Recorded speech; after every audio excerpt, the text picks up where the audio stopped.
I'm sorry, you have exceeded your time, ji. Thank you very much. The last speaker for this discussion on national integration, Sayyid Adnan Kakakhail Sahib, seat number 93, Jamiatul Uloom Islamia, Banori Town, Karachi se ताल्लुक है इनका. Jamia उलूमुल Islamia Binori town Karachi. मेरे साथियों ने कल भी इस मौजू के ऊपर बहुत अच्छी बातें की. आज कोशिश करूंगा उन्हीं बातों की रोशनी में इसको बिल्कुल मुख्तसर अंदाज में पेश करूं. इसमें दो राय नहीं है कि हमारा सबसे बड़ा बहरान नज़रियाती यकजहती, फ़िक्री वहदत और इत्तेहाद व इत्तेफाक से महरूमी है. मगर सोचने की बात यह है कि ये महरूमी 58 साल गुजरने के बावजूद अभी तक क्यों है.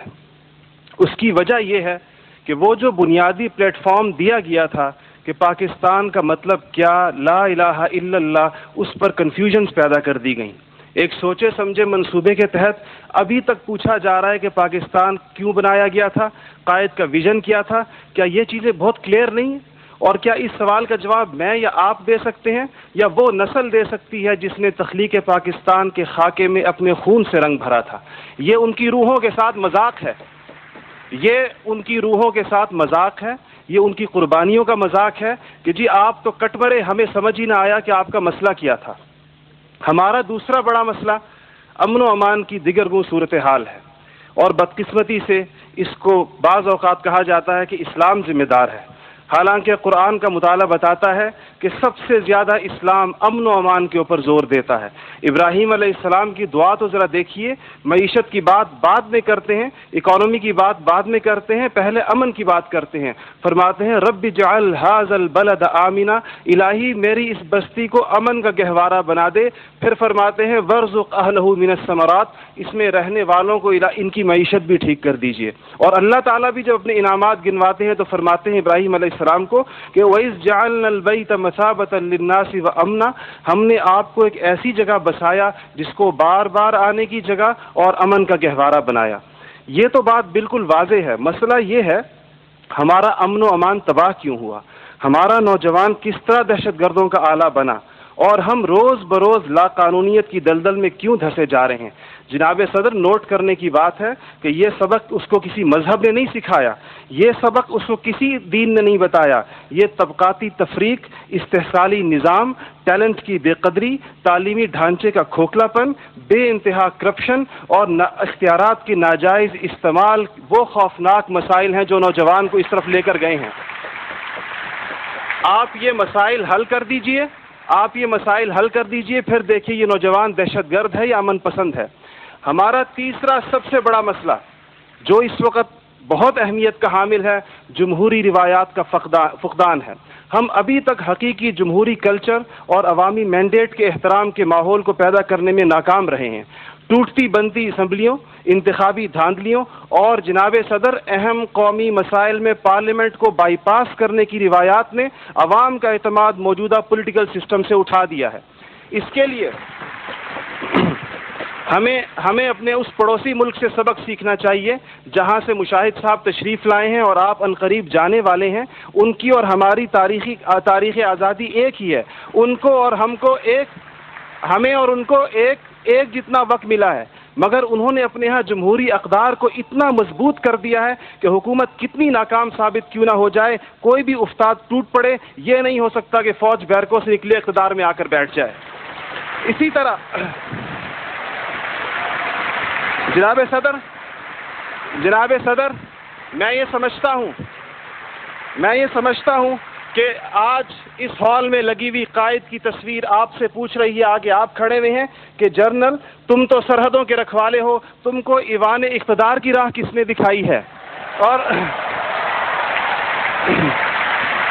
जनाब आला, हमारा तीसरा सबसे बड़ा मसला एलीट क्लास इकोनॉमी है. आपके आदादो शुमार के जादूगर कह रहे हैं कि मईशत तरक्की कर रही है, ज़र मुबादला के ज़खायर बढ़ रहे हैं, कर्जे कम हो गए हैं, कशकोल टूट गई है. आप बार बार कहते हैं पहले हम मांगने जाते थे, अब हम देने जाते हैं. और अवाम हैरान है कि खुदाया क्या माजरा है. मईशत तरक्की कर रही है, गरीब का चूल्हा बुझ रहा है, ज़र मुबादला के ज़खायर बढ़ रहे हैं, पेट्रोल की कीमतें आसमान से बातें कर रही हैं, रुपए की روپے کی قیمت ڈی ویلیو ہوتے ہوتے کہاں آ کھڑی ہوئی ہے. اور اس کے بعد ایک اور بات جناب صدر، آپ نے کہا کہ بسنت منانے سے کچھ نہیں ہوتا.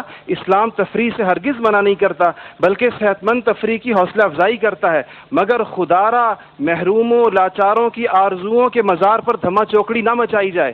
دیکھیں اسلام یہ کہتا ہے اگر ایک گھر کے اندر ایک عجیب تاثر ہے، ٹھیک ہے لوگ انفرادی طور پہ پتنگ اڑائیں، کوئی اس کو حرام نہیں کہتا، مگر جب ایک غریب دیکھتا ہے کہ میرے پیٹ میں روٹی نہیں، میرا صدر پتنگ بازی کر رہا ہے، تو وہ یوں سمجھتا ہے کہ ہمارے درمیان کوئی گیپ ہے.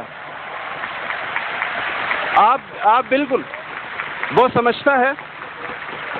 غریب کہتا ہے کہ میں غریب دیکھتا ہے، غریب آپ کو اس کے احساسات کا بالکل اس طرح لگتا ہے ایک گھر کے اندر میت پڑی ہو اور آپ دوسرے گھر کے اندر ڈرم بجائیں کہ میں تو آزاد ہوں، غم تو تمہارا ہے میرا نہیں ہے. تو اس کو کوئی بھی اس کی اجازت نہیں دے گا، کوئی بھی مذہب کہے گا کہ نہیں، اس کا احساس کیجئے، اس کے اشک شوئی کریں، اس کو سینے سے لگائیے. اس کے علاوہ جناب صدر ایک بہت اہم بات جو ہم محسوس کرتے ہیں کہ بعض مسائل آپ کے لہجے کی کرختی کی وجہ سے خراب ہوتے ہیں. آپ بلوچستان کے عوام سے کہتے ہیں تمہیں ہم وہاں سے ہٹ کریں گے، تمہیں پتہ ہی نہیں چلے گا ہم نے تمہیں کہاں سے ہٹ کیا ہے. یہ چیزیں آپ قوم کے بڑے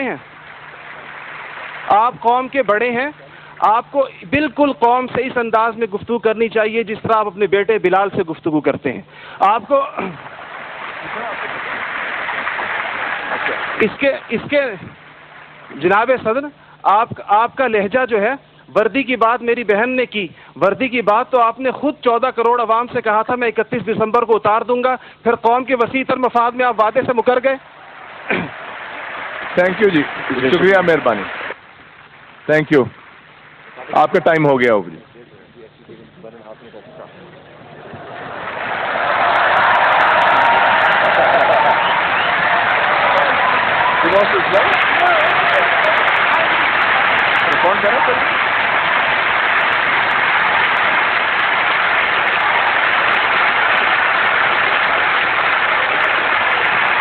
Okay.